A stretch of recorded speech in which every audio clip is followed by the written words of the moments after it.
आज मैं अल्हम्दुलिल्लाह कोविशील्ड का वैक्सीन मैं और हमारे वाइफ लिए हैं और मेरी आप तमाम से गुजारिश है कि जो जिसको वैक्सीन लेना है उन सब से मेरी गुजारिश है, अपील है कि आप फ़ौरन वैक्सीन लीजिए, क्योंकि आपकी जान बचाना ज़रूरी है।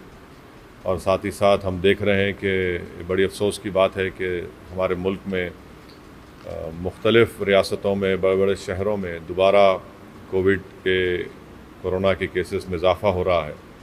इसलिए बहुत ज़रूरी है कि जिनको वैक्सीनेशन लेना है वो फ़ौरन जाकर अपने वैक्सीनेशन ले, अपनी सेहत का ख़्याल रखें। और ये ज़रूरी है क्योंकि अब दोबारा कई मुकामात से मुझे मालूम हो रहा है कि केसेस बढ़ रहे हैं। आज सुबह में हमारे पार्टी के एक बहुत ही सीनियर रुकन जो हुसैन आलम हैदराबाद के रहने वाले थे, अतहर साहब, उनका भी कोविड से इंतकाल हो गया। तो इसलिए बहुत ज़रूरी है कि आप अपना तहफ़्फ़ुज़ करिए।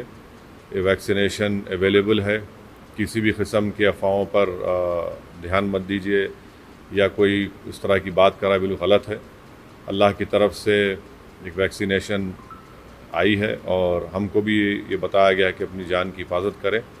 इसलिए मेरी आपसे अपील है कि इस जो अफराद को वैक्सीनेशन ले सकते हैं उनको फ़ौरन वैक्सीनेशन लेने की बहुत ज़रूरत है। ख़ास तौर से जो ज़ईफ़ बुज़ुर्ग हज़रात हैं उनसे मेरी आदिबाना गुजारिश है कि वो फ़ौरन इस वैक्सीन को लेकर अपनी जान की हिफाजत करें, इस बीमारी से बचें।